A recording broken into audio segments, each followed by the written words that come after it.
Buenas noches, mis amados hermanos. Una vez más estamos aquí juntos, virtualmente por supuesto, pero en espíritu estamos juntos. Estamos unidos en el amor con que Cristo nos une. Esa es la iglesia del Señor Jesucristo. Entonces, hermanos, de veras que estoy muy contenta de que me vean. Y yo pues por fe sé que los estoy viendo también. Mi corazón se llena de regocijo porque sé que están atrás de esta cámara. Antes de empezar, yo quisiera decirles algo. Hermano pastor, discúlpeme lo que voy a decir porque es sin su autorización y sin su permiso. Pero lo he sentido en mi corazón. Hermanos, les haré una pregunta. ¿Quiere usted recibir bendición del Señor? Amén. Pues yo creo que todos, ¿verdad? Pues le voy a hacer otra pregunta. Si quiere recibir esa bendición del Señor, ¿está cumpliendo usted con su diezmo y sus ofrendas? Cada quien contéstese en su corazón. Porque en la iglesia, aunque no estamos en la iglesia, el templo está generando gastos. La luz está muy cara, el agua, el teléfono, el internet, para hacer el aseo, escobas, todo lo que se necesita, ¿sí? Amén. Entonces, hermanos, creo que usted quizás no ve, dirá, no hay gastos ahorita. ¿Cómo sí. no? Sí hay gastos, sí, come. Y el pastor también come, hermanos, sí. Entonces, les paso el tip. ¿Quiere bendición del Señor? Cumpla con el Señor. Y ore también. Oremos los unos por los otros, por el pastor, por su familia y por todos nosotros, por los enfermos, por los que no tienen trabajo, por los que tienen trabajo y tienen que ir a desplazarse allá, que no se vayan a contaminar, por los que están con COVID, por tantas necesidades, hermanos. Entonces, oremos también por esas cosas. Bueno, el cuerpo del Señor Jesucristo. Alabado sea el Señor. Amén, gloria a Dios. Bueno, ese fue un paréntesis. Bueno, vamos a ver. Nuestro tema de hoy, pues ayer se celebró, estamos recordando la independencia de México, ¿verdad? Ayer nuestro hermano Arturo expuso la palabra del Señor en una forma preciosísima. Le damos gracias al Señor por mi hermano Arturo. Y ahora yo también quiero hablarles sobre esclavitud y libertad, ¿sí? Antes de que pasen las fiestas patrias, porque ya mañana nos olvidamos de todo esto, ¿verdad? Pero ahorita vamos a estar viendo esta esclavitud y libertad. Y abran su Biblia, hermanos, en Juan 8:32. Juan 8:32, que dice así: y conoceréis la verdad, y la verdad os hará libres. Es un texto muy chiquito. Y conoceréis la verdad, y la verdad os hará libre. La verdad es el Señor Jesucristo. Él mismo lo dijo, que Él era la verdad. Una palabra que no cabe el error, la mentira, ¿verdad? Bueno, a manera de introducción vamos a ver este tema, esclavitud y libertad. Bueno, ¿qué puedo decir? Que después de esta vida que Dios nos ha dado, y a veces más que la vida, todos los seres humanos amamos la libertad. Pero muchos, al ignorar la verdad, desconocen la verdadera libertad que es el Señor Jesucristo. ¿A quiénes fueron dirigidas estas palabras? A los fariseos, porque ellos no conocían el verdadero carácter de lo que es un discípulo de Jesús. No conocían el privilegio de un verdadero seguidor del Señor Jesucristo. Tampoco conocían la felicidad de ser verdaderos conocedores de las profecías acerca de Jesús que había en el Antiguo Testamento. Y mire, Los fariseos y escribas conocían más bien toda la ley que había en el Antiguo Testamento. Eran esclavos de la ignorancia. Y la ignorancia es esclavitud. La ignorancia son tinieblas, ¿sí? Eran esos fariseos, esos escribas, todo el sumo sacerdote y toda esa línea sacerdotal, eran esclavos del pecado. Bueno, vamos a tomar ahorita esclavitud y libertad en 4 puntos. Y vamos a empezar con el primer punto. Nuestro primer punto, la esclavitud. Vamos a ver, la esclavitud. Vamos a ver. Primero, la esclavitud en Israel, ¿sí? Estuvieron en Egipto 430 años. Generación tras generación no conocían más que la esclavitud. ¿Cómo los trataban? Mal. ¿Tenían un salario? No. ¿Los vestían? No. ¿Qué vida tan miserable tenía el pueblo de Israel? Rodeados de dioses extraños, rodeados de tanta idolatría, rodeados de tantas bajezas con que los trataban. Su vida no valía nada. Si moría, pues que muriera era uno menos.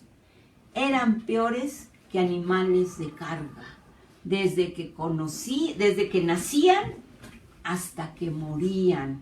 No conocieron, miles de ellos no conocieron la libertad. Solo conocieron la esclavitud. Ahora, vamos a ver la esclavitud en el tiempo del Señor Jesucristo. Sí había esclavitud, pero no al grado que lo que sufrió Israel en Egipto. No como en Egipto.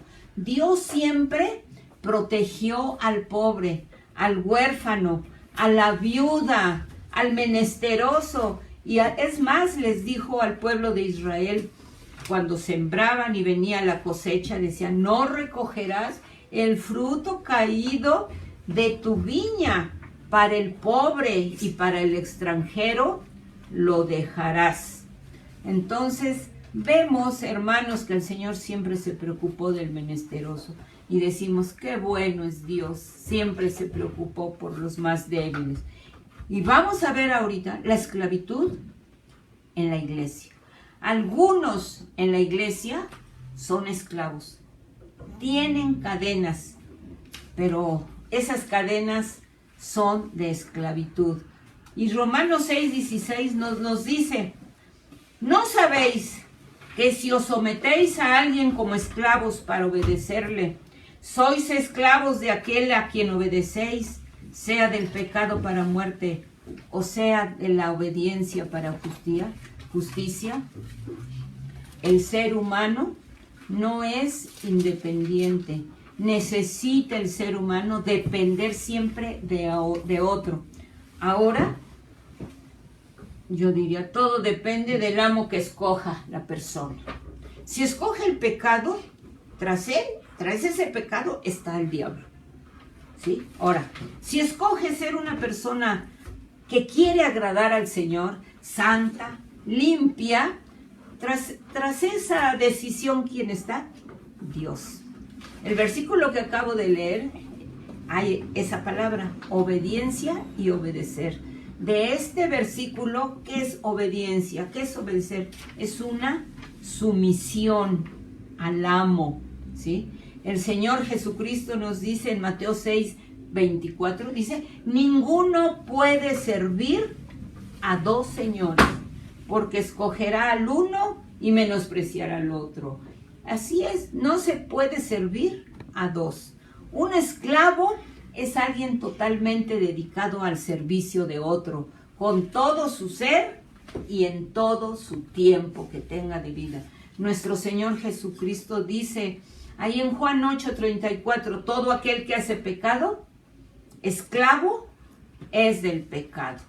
Todo pecador habitual es un esclavo del pecado. Llámese vicio, llámese mentiras, llámese lo que usted quiera decir. Y cuando es exhortado a dejar el pecado, exclama, no puedo.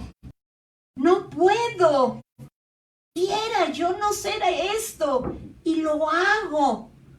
¿Y sabe por qué mucha gente dice esto? Porque es un esclavo que se está dejando dominar por ese amo y está encadenado con vínculos más fuertes que las cadenas que aprisionan a un criminal en la cárcel. Mire, busque Romanos 7:14 que dice, porque sabemos que la ley de Dios es espiritual, mas yo soy carnal, o sea, me gana esta carnalidad, esta carne. Dice, mas yo soy carnal, vendido al pecado. El que comete pecado se hace esclavo de Satanás. ¿Y qué podemos decir de Satanás? Es un mentiroso, un homicida, un mal amo, ¿sí? Cuando se refiere ahí en Isaías 14 a nuestro enemigo el diablo, dice, nunca abrió la cárcel a sus presos, ¿sí? O sea que los tiene bien encadenados, nunca abrió a sus presos la cárcel. Pero el Señor nos advierte, el Señor Jesucristo nos lo advierte en Juan 10:10, que nos dice, el ladrón no viene sino para hurtar, matar y destruir.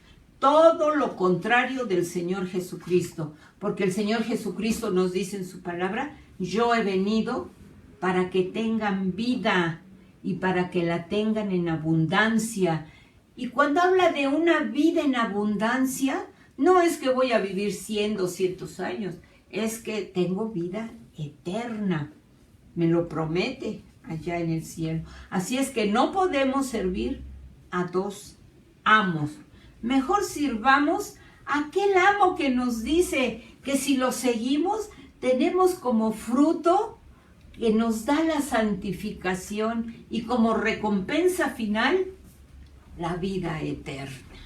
¿Sí? Bueno, ese fue nuestro primer punto, lo que es ser un esclavo. Vamos a ver nuestro segundo punto. ¿Qué se pierde estando en esclavitud? Estamos viendo esclavitud y libertad. ¿Qué se pierde estando en esclavitud?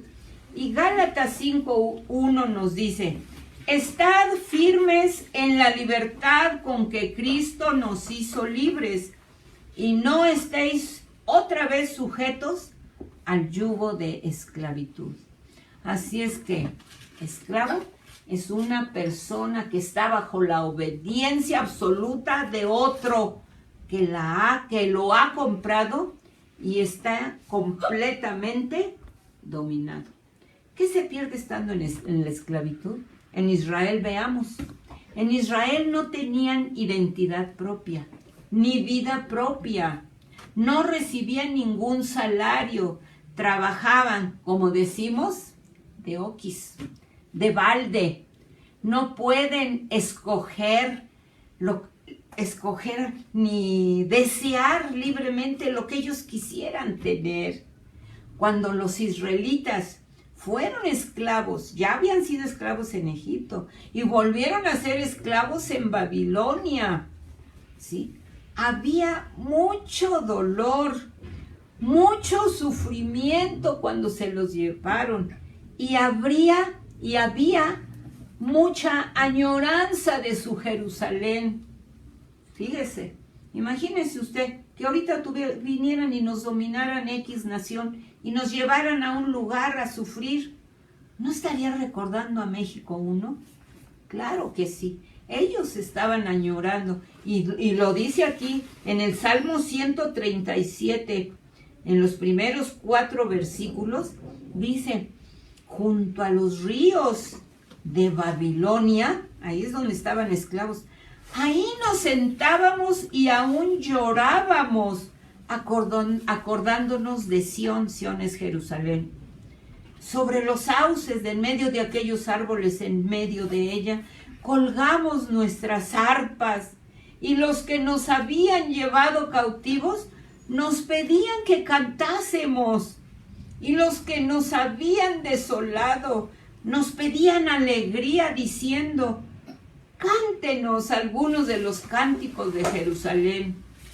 ¿Cómo cantaremos cánticos de Jehová en tierra de extraños?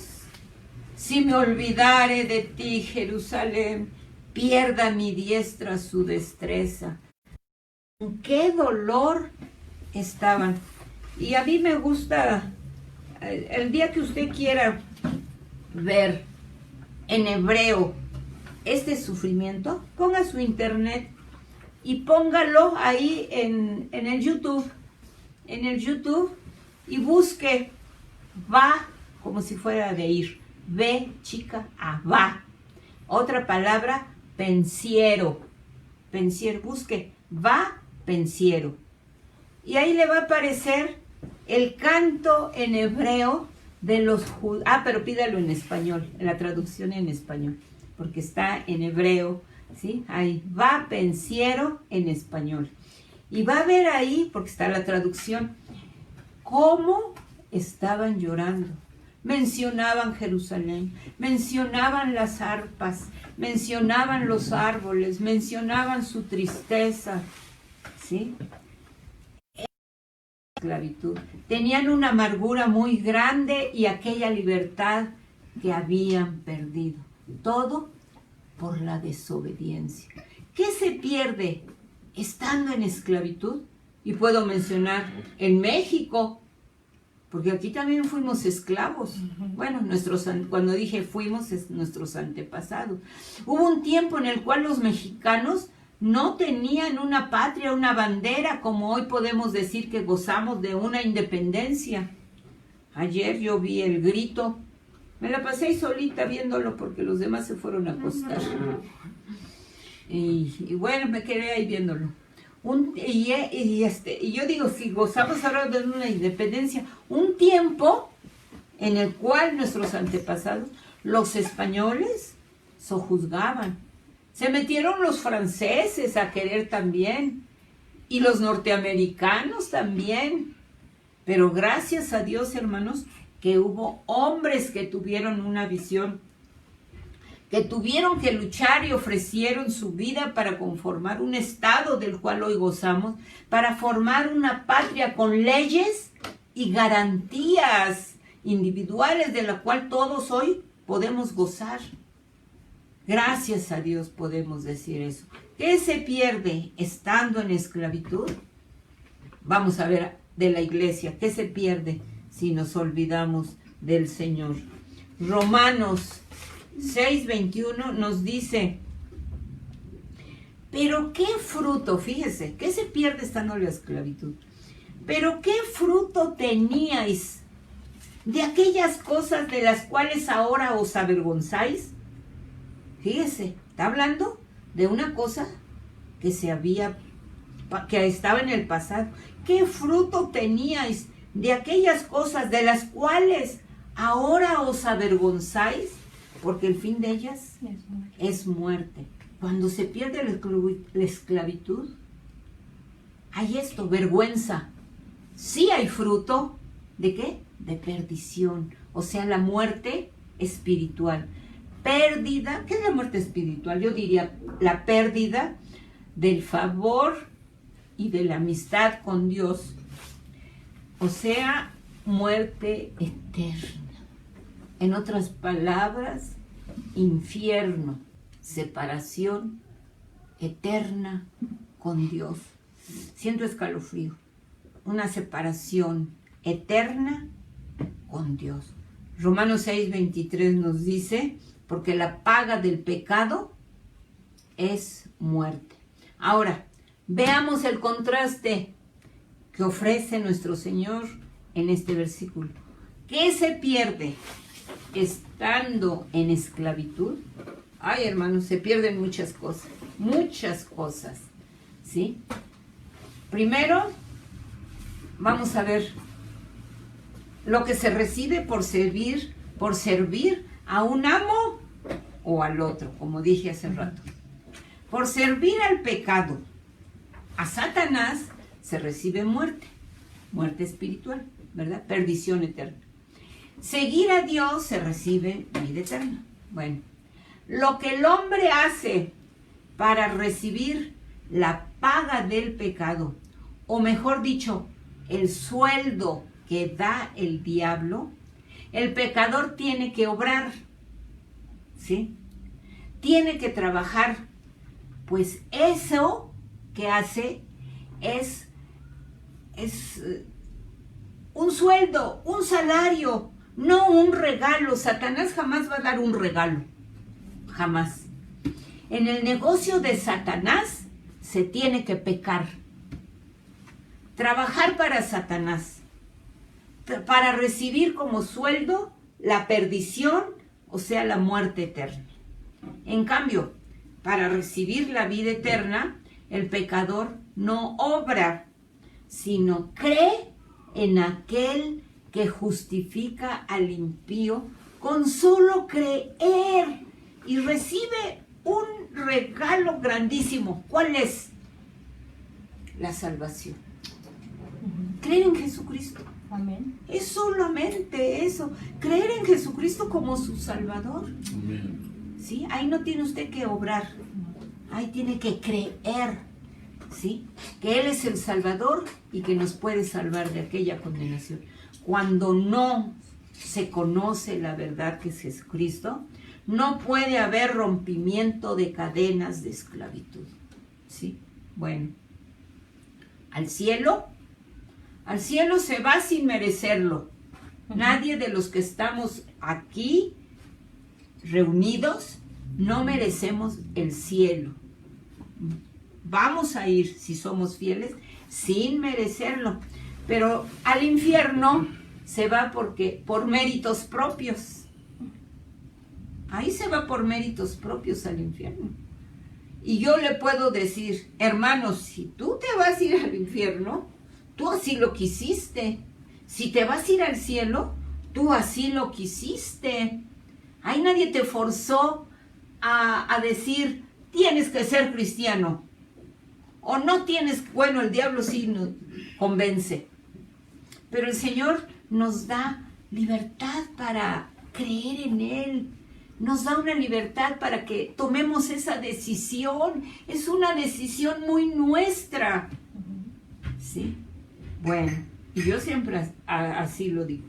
Si te vas al infierno, tú así lo quisiste. Eso. Bueno, vamos a ver. Nuestro tercer punto de esclavitud y libertad. ¿Cómo se puede destruir la esclavitud? ¿Cómo se destruye la esclavitud? Vamos a ver, en Israel, estando esclavizados, Dios le habló a Moisés para llevarlos a una tierra prometida donde fluye leche y miel. Si usted quiere saber qué es eso de que el Señor promete leche y miel, vea en una de las predicaciones del hermano Arturo lo que nos explica lo que el Señor prometió por tener leche. Digo, lo que el Señor prometió para darles una tierra que fluye leche y miel. Ahí se lo dejo de tarea. Bueno, Dios dirigió al pueblo de Israel, los defendió de enemigos, les dio de comer, les dio de beber en su travesía por el desierto durante 40 años. Los libertó del yugo de esclavitud. La Biblia habla ampliamente de los héroes de la fe, de aquellos que buscaban y esperaban aquella promesa.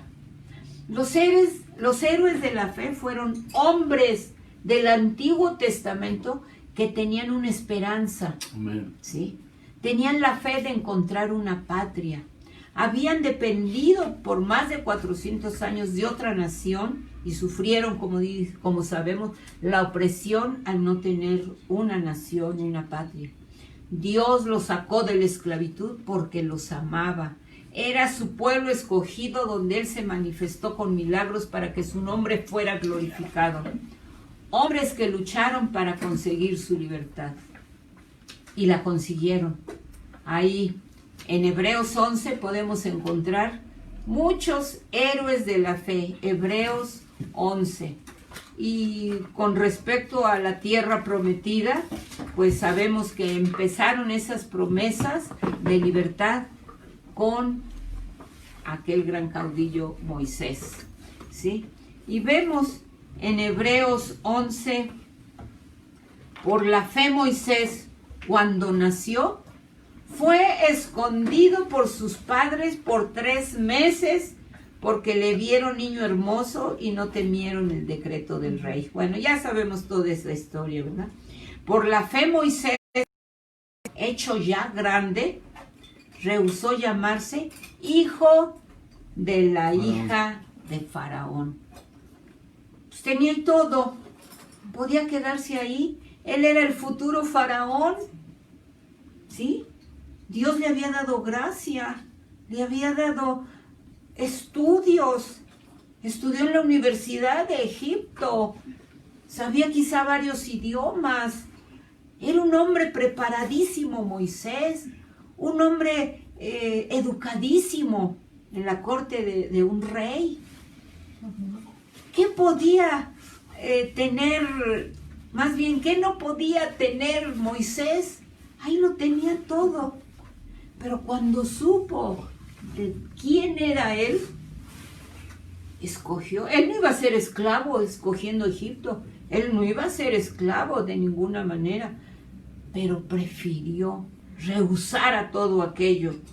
Antes, dice, que rehusó llamarse hijo de la hija de Faraón, escogiendo antes ser maltratado con el pueblo de Dios que gozar de los deleites temporales del pecado. Entonces vemos que Dios los saca, hombres que lucharon para conseguir su libertad. Y aquí después del 11:24 nos está hablando de Egipto, de que se pasaron el Mar Rojo, los muros de Jericó, Rahab la ramera, y dice, ¿y qué más digo? Porque el tiempo me faltaría contando, de Gedeón, de Barak, de Sansón, de Jefté, de David, así como de Samuel y de los profetas. Hombres, héroes de la fe, le llaman en la Biblia. ¿Cómo se destruye la esclavitud? ¿Cómo fue en México que se destruyó la esclavitud? Por la subyugación de los españoles, de los gringos, de los franceses y de cuantos más, porque vieron que era una patria rica. Aquí tenemos todos los climas. Es una patria rica. Fue y es y seguirá siendo, ¿sí? Tenemos todos los climas que puede haber, todas las áreas verdes para que se dé toda la agricultura, estamos rodeados de 2 mares, tenemos frutas de todas las frutas que podemos imaginar, tenemos minas que nos saquearon cuantas gentes extranjeras, tenemos minas de oro, de plata, de hierro, de cobre. México es un país rico. Desgraciadamente no hemos tenido buenos gobernantes, hasta uno vendió nuestro territorio, parte del territorio ahí a los norteamericanos, ¿no? Y luego fíjese, se levantaron hombres valientes que conocieron la verdad. ¿Cuál verdad? No estoy hablando de Jesucristo. Conocieron una verdad, hombres mexicanos, y es que en Francia se levantaron en armas y fueron libres, ¿sí?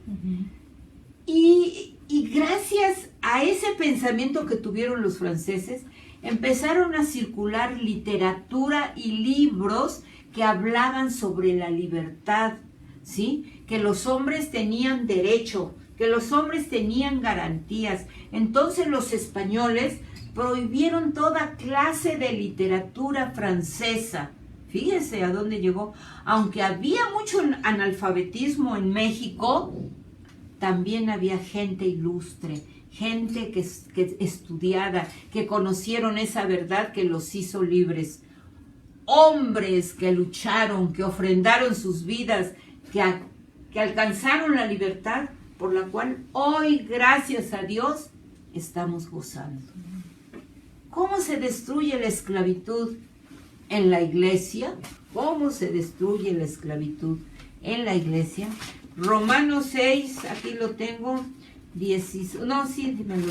Romanos 6 son 16, 17 y 18, 6, 16. ¿No sabéis que si os sometéis a alguien como esclavo para obedecerle, sois esclavos de aquel a quien obedecéis? Romanos 6, 16. Pero gracias a Dios que aunque erais esclavos del pecado, habéis obedecido de corazón a aquella forma de doctrina a la cual fuisteis entregados, y libertados del pecado, vinisteis a ser siervos, vinisteis a ser esclavos de la justicia. Alabado sea el Señor Jesucristo.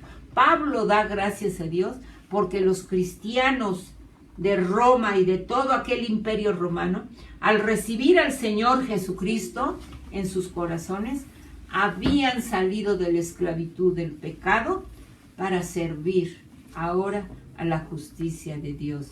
Segunda Timoteo 2:16, aquí 2, segunda a Timoteo 2, 26, 25, 26 y 26 dice, segunda, sí, ¿verdad? Segunda Timoteo 2, 25. Sí, porque el siervo del Señor no debe ser contencioso, sino amable para con todos, apto para enseñar, sufrido, que con mansedumbre corrija a los que se oponen, por si quizá Dios les conceda que se arrepientan para conocer la verdad y escapen del lazo del diablo en que están cautivos a voluntad de él. ¿Qué está recomendando Pablo? Si quizá Dios se arrepientan. Y Romanos 8, 14 al 16, mire, porque todos los que son guiados por el Espíritu Santo de Dios, estos son hijos de Dios, pues no habéis recibido el espíritu de esclavitud para estar otra vez en temor, sino que habéis recibido el espíritu de adopción, por el cual clamamos, Abba Padre. El Espíritu mismo da testimonio a nuestro espíritu de que somos hijos de Dios. Si nos arrepentimos de nuestros pecados, somos hijos de Dios. Y al ser hijos, conocemos al que nos está libertando, ¿sí? Que es Jesús. Y entonces empezamos a luchar contra Satanás en el nombre del Señor Cristo, y entonces las cadenas serán rotas. Amén. Nuestro Señor Jesucristo dice en Mateo 2:28. Mire, 12, ¿no? Dice Jesús, pero si yo por el Espíritu de Dios echo fuera a los demonios, claramente ha llegado a vosotros el reino de Dios, que es el Evangelio, por supuesto, ¿verdad? Uh-huh. Porque ¿cómo puede alguno entrar en la casa del hombre fuerte y saquear sus bienes si primero no le ata?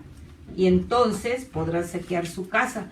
¿Sabe qué quiere decir estos versículos? Mire, el Señor Jesucristo,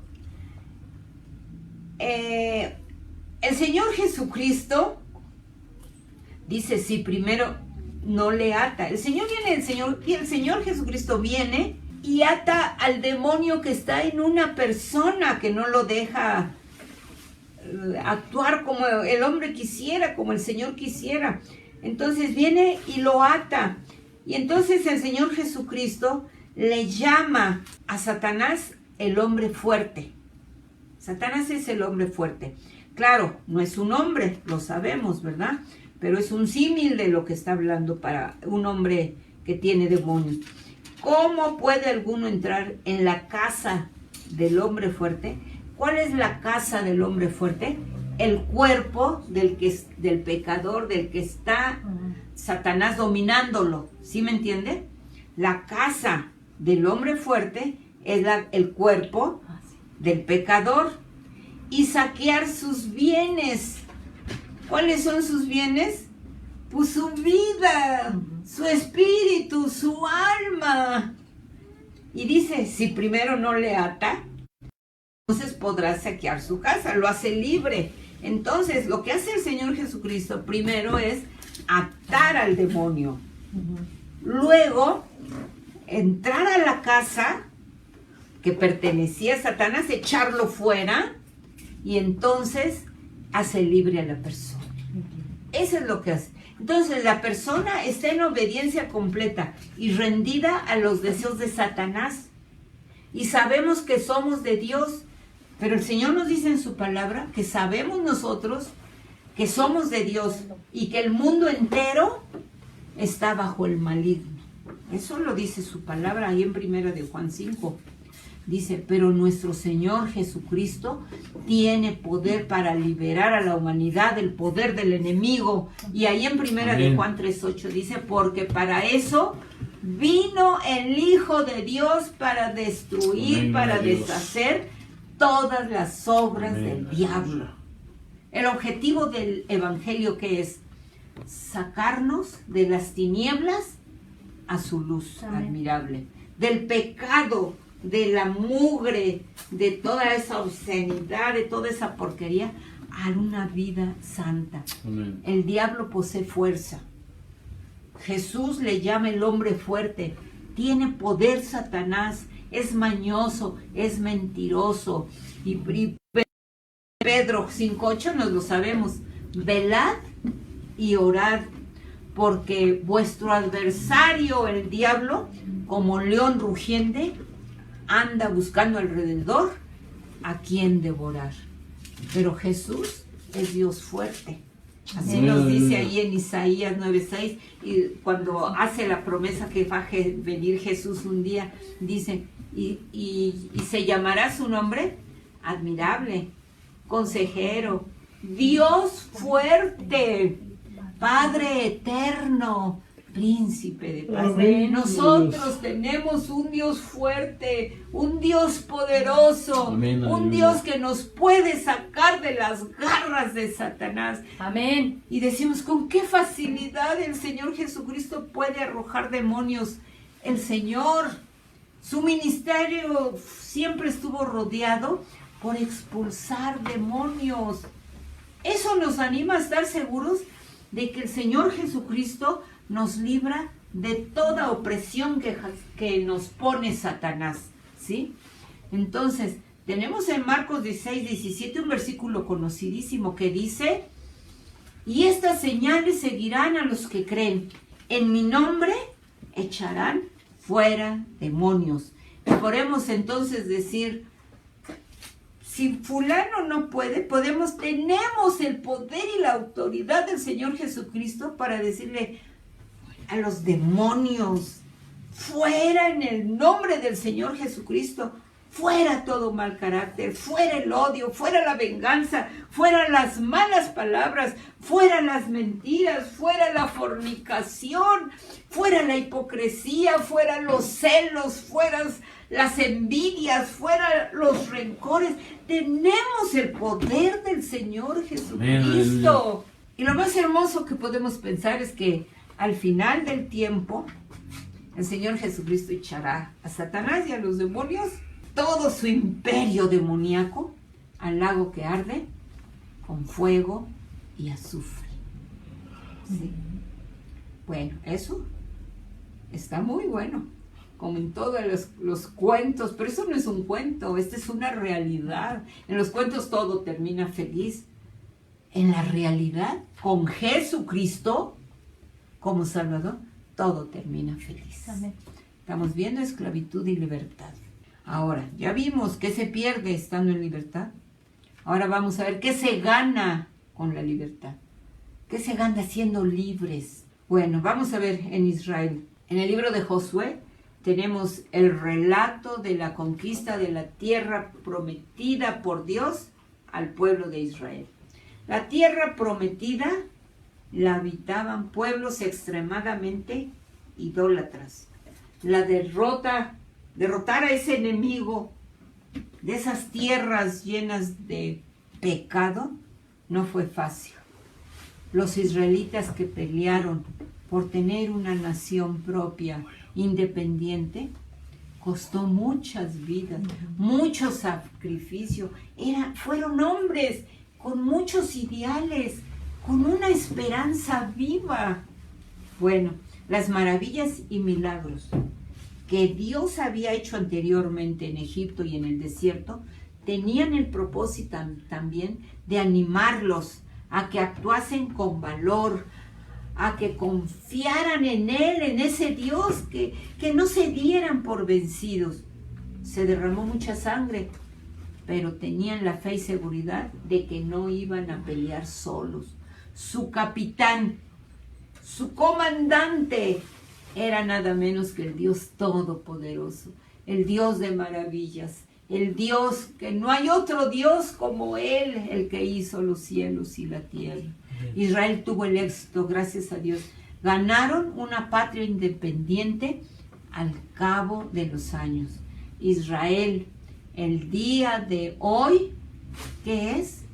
Es una nación con las garantías, no solamente con una bandera, sino con leyes para regirse a Israel. Todavía no gana esa libertad al 100%, desgraciadamente. Está en espera de su futuro libertador.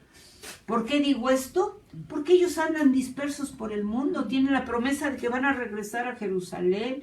Y mire, allá en 1967, yo tenía como 20 años en aquella época, pero ¿cómo me acuerdo? Mire, hermano, se anunció la guerra de todos los musulmanes contra Israel para quitarles su territorio. Pero las noticias que llegaban en los periódicos y en la radio de aquel entonces, en 1967 empezaba la televisión, pero muy deficiente, con una programación e imágenes muy deficientes. Entonces era más fácil oírlo por el radio o por los periódicos. El caso es que Israel todavía no estaba unido como hoy. Los que vivían en Israel eran pocos. Se hablaba de que los musulmanes, los maometanos, todos aquellos árabes, eran un conjunto de muchas naciones, países que conforman los árabes. Pero había una diferencia por cada israelita. Unos periódicos decían que por cada israelita había 100 árabes o musulmanes, como usted quiera llamarles. Pero otros decían que por cada israelita había 1000 árabes, que porque ellos eran millones y los israelitas eran cientos, por decir, o miles. Eran pocos.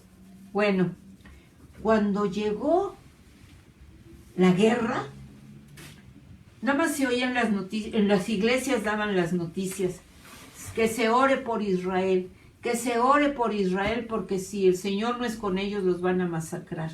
Y yo pienso que en el mundo, los que había en las diversas naciones, pues también oraban por Israel. El caso es que la guerra duró 6 días. ¿Y sabe cuál fue la estrategia de Israel? Fue tan simple, pero Dios les dio sabiduría. Ya estaba proclamada, como se dice, ya estaba determinada la guerra. Entonces, hicieron que los soldados judíos, israelitas, se fueran a las playas, a la playa, y ahí estuvieran gozándose. Pero nada más fue una parte, ¿sí? Entonces, hicieron creer que eran soldados, porque dejaban ahí los uniformes tirados en la orilla de la playa y se quitaban para estar en traje de baño. Y ahí, entonces, como estaban espiados, ¿cómo se dice? Espiándolos, quizá a través de helicópteros, no sé en qué manera, dijeron, están los israelitas gozándose en la playa, es tiempo de atacar. No, están ahí gozándose, vamos a atacarlos. Pero cuando los israelitas se dieron cuenta que ya se habían dado cuenta los musulmanes que estaban en las playas, entonces los israelitas, los verdaderos soldados, avanzaron así y se fueron a territorio musulmán, a todos esos países, en aviones. Y cuando llegaron de repente los israelitas sobre los maometanos estaban seguros que estaban en la playa, no estaban todavía listos, quizá el otro día pensaban ir. Y estos israelitas empezaron a bombardear todos los lugares donde había los soldados, donde había armas, los depósitos de armas, todo. Y esa fue la victoria. La guerra duró 6 días. Se conoce como la Guerra de los 6 días, que fue en junio de 1967. Fue increíble cómo ganaron los judíos. ¿Por qué? Primero, porque tuvieron una estrategia. Segundo, primero, porque Dios era con ellos. Ustedes saben que el Señor no deja a su pueblo, ¿sí? Entonces, primero, debemos pensar que ellos tenían el apoyo del Señor. Amén. ¿Sí? Y segundo, les dio sabiduría para saber la estrategia, les dio inteligencia para hacer esa estrategia. Entonces, y con nosotros conocimos como 4 años después de eso, más o menos, conocimos a un judío que tuvimos mucha amistad con él. Y sí, y nos enseñó, no, era más de 4 años, como unos 7, 8 años más, porque él ya tenía en sus libros todo lo de la Guerra de los 6 días con fotografías que tomaron. Entonces se veían las fotografías, por ejemplo, los cadáveres de todos los de los malos, los árabes, picoteados por abejas. En su palabra y en Job dice que tiene sus abejas preparadas para la guerra. Entonces el Señor usó aquellas abejas y los picoteó. Otras fotos están en los tanques de la guerra asomándose cuando mueren con caras de horror, así de horror, cadáveres con caras de horror, de espanto. ¿Qué vieron? Les dio un infarto de ver lo que vieron. No se sabe qué vieron, pero muchos fueron muertos así. Se mataron entre ellos. Se mataron entre ellos. Así como está cuando sea lo del anticristo y todas esas cosas que están narrados en Zacarías o Malaquías, que dice ahí cualquiera de esos 2 libros, dice que cuando están en sus caballos, claro, quién sabe si vaya a haber caballos, van a ser misiles. Dice que ahí que están en sus caballos, así en sus cuerpos se les va a deshacer la carne. ¿Sí? Así dice. Entonces, así pasó en la Guerra de los 6 días. Cuando nuestro Señor Jesucristo venga a la tierra por segunda vez, las cadenas que tienen puestas en el corazón los israelitas, las vendas que tienen puestas en sus ojos espirituales, serán rotas y quitadas.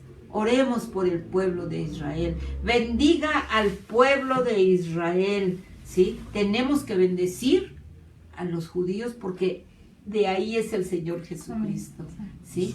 Su pueblo amado. Bendito el que ¿sí? te bendijere. Sí, y ¿qué le dijo a Abraham? Bendito el que te bendijere. La gente los odia. Sí, yo el otro día se los dije en otra predicación, cuando yo era chamaca, me acuerdo que la gente decía, esos malditos judíos que mataron al Señor Jesucristo. Y yo lo creí por años, pues yo era niña. Y bueno, nunca los maldije, pero yo decía, sí, son malos porque mataron al Señor Jesucristo. Pero cuando el Señor nos salva, pues por mi causa fue muerto el Señor Jesucristo, por mis pecados para darme salvación. Pero ese es el pensamiento del mundo. Bendiga a los judíos, oremos por los judíos, ¿sí? Bueno, ¿qué se gana con la libertad? En México agradecemos a nuestro Señor por los héroes que nos dieron una patria, hermano. Se ganó una independencia. Ya no dependemos de ninguna nación, ¿sí? Tenemos una constitución que dice todo aquel que pisa terreno mexicano es libre. Gracias a Dios podemos decir, se acabó la esclavitud física. Como mexicanos, hermanos, gozamos de una identidad.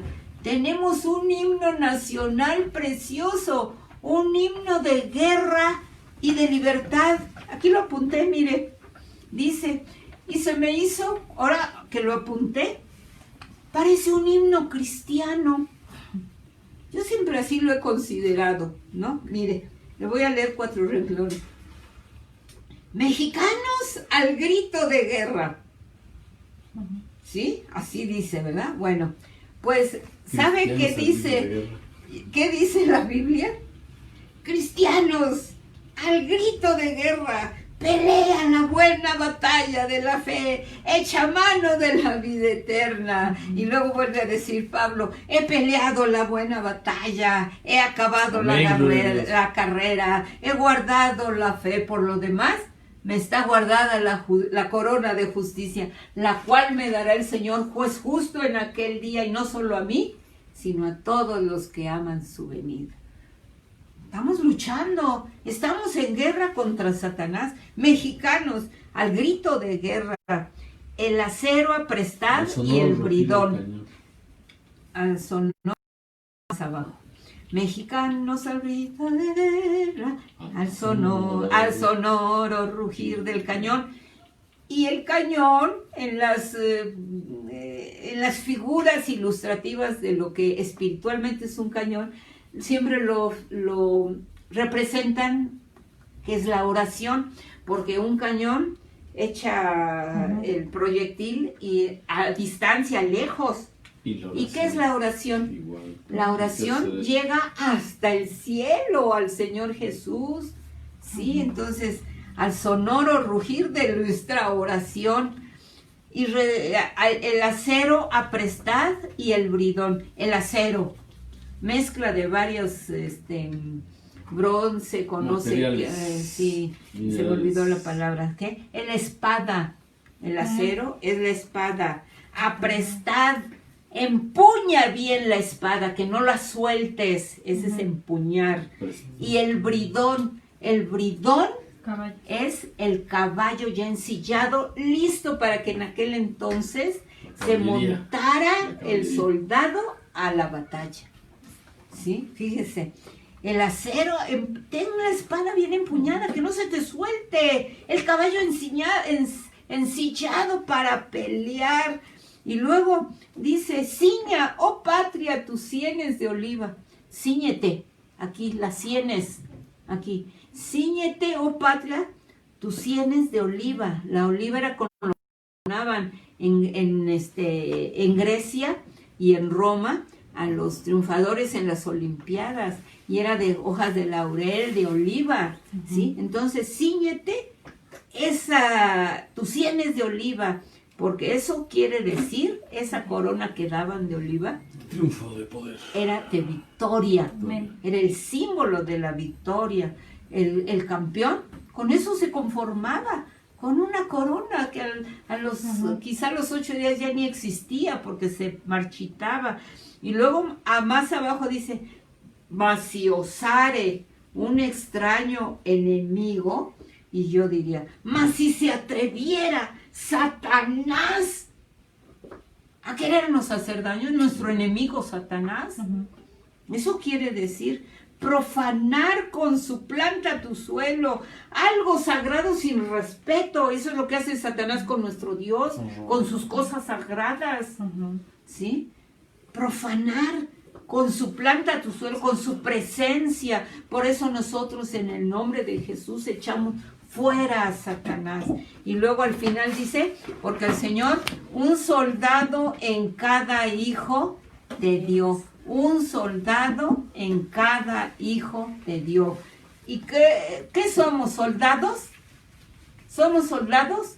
Amén. Pues no nos dio una armadura. Amén. No tenemos la espada, no tenemos el escudo, no tenemos nuestra coraza, nuestro calzado. Somos soldados, dice, un soldado en cada hijo de Dios. El yelmo. Sí.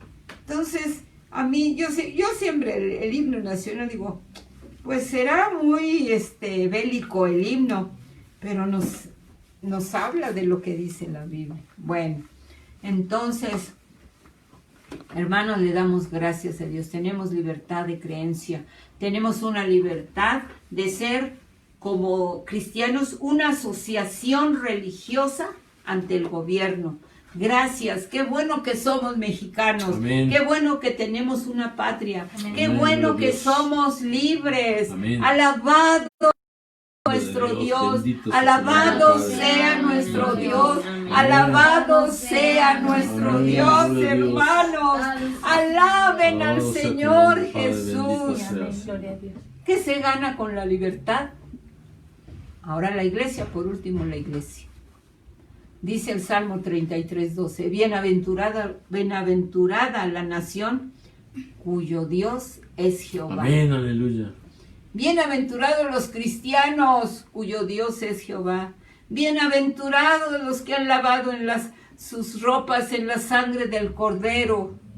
México como nación, necesitamos a Dios, necesitamos del Señor Jesucristo. La misión de la iglesia es proclamar el Evangelio de Jesucristo como el Salvador, como el verdadero libertador. Porque dice en su palabra, el Espíritu Santo de Jehová, el Señor, está sobre mí, dijo Jesús. El Espíritu Santo de Jehová, el Señor, está sobre mí, porque me ungió Jehová, me ha enviado a predicar buenas nuevas a los abatidos, a vendar a los quebrantados de corazón, a publicar libertad a los cautivos y a los presos, apertura de la cárcel, a proclamar el año de la buena voluntad de Dios, a consolar a todos los enlutados, a ordenar que a los afligidos se les dé gloria en lugar de ceniza, óleo en lugar de manto de alegría, en lugar de luto, manto de alegría en lugar del espíritu angustiado. Y serán llamados árboles de justicia. Eso está en Isaías 61:1 y en Lucas 4:18. Todos los poderes de la humanidad, todos los poderes dependen de Dios. Y sin Él no sirven para nada. Toda la fuerza del más numeroso y mejor equipado ejército del mundo de nada sirve sin la ayuda de Dios. Tampoco pueden dar una libertad espiritual o romper cadenas y ataduras espirituales al ser humano. Hermanos, damos gloria al Señor. Pablo decía, miserable de mí, ¿quién me librará de este cuerpo de muerte? Y nosotros podemos decir, ahora pues ninguna condenación hay para los que están en Cristo Jesús, los que no andan conforme a la carne, a nuestra carnalidad, sino conforme al Espíritu. Y mire, hermanos, yo digo, no nos podemos imaginar, a ninguno de nosotros, yo no lo puedo ni pensar, que la hermana fulana, sí, hermana, usted, hermana fulana, que fue una gran fumadora, que no podía dejar el vicio. Y tampoco puedo imaginarme al hermano sutano, que cada 8 días llegaba borracho a su casa con el gasto incompleto. Al hermano mengano, que tenía 2 mujeres y hasta hijos ocultos. Al hermano perengano haciendo negocios sucios. Yo no me los imagino viendo ahora alabando al Señor Jesucristo. ¿Saben por qué no los imagino? Porque en su tiempo las cadenas de esclavitud fueron rotas por medio de la sangre del Señor Jesucristo en la cruz. Y hermanos, más sorprendente para mí es que nada más el ser humano es liberado del pecado. Fíjese, no nada más es liberado del pecado, sino también, ¿sabe quién también será liberado? ¿Quién cree? Nuestro planeta Tierra, con los animales y la vegetación. Eso va a suceder un día no muy lejano, hermanos, cuando nuestro Señor Jesucristo regrese a la tierra. Y Romanos 8:21 nos lo dice. Porque también la creación misma, porque el anhelo ardiente de la creación es el aguardar la manifestación de los hijos de Dios, porque la creación fue sujetada a vanidad, no por su propia voluntad, sino por causa del que la sujetó en esperanza, porque la creación misma también será libertada de la esclavitud de corrupción a la libertad gloriosa de los hijos de Dios. La libertad espiritual es una característica de este tiempo, de la gracia de Dios.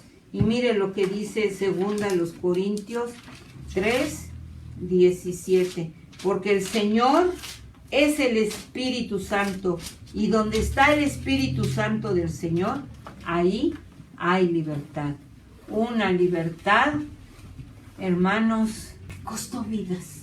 Pero nuestra libertad espiritual costó una vida la del Señor Jesucristo. Con su sacrificio en la cruz, murió y resucitó y nos ha dado una vida hermosa, una patria celestial un día allá en el cielo donde no existe el pecado, porque nuestro enemigo, el diablo, será echado, como dije, al lago que arde con fuego y azufre. Ya no más lágrimas, ya no más dolor. Las primeras cosas pasaron, dice, y el que estaba sentado en el trono dijo: he aquí yo hago nuevas todas las cosas. Dios. Hermanos, le damos gracias a Dios que la iglesia de Cristo tiene un mandatario no humano, sino divino y celestial, que nos amó de tal manera. Podemos decir todos, repítenlo conmigo, Juan 3:16, porque de tal manera amó Dios al mundo que dio a su Hijo unigénito, para que todo aquel que en él cree no se pierda, mas tenga vida eterna. Amén. Oremos, hermanos. Señor, te damos las gracias por todo tu amor, por toda tu misericordia, por todo lo que tú nos das, Señor, y no nos das, también te damos las gracias, porque siempre será para nuestro bien.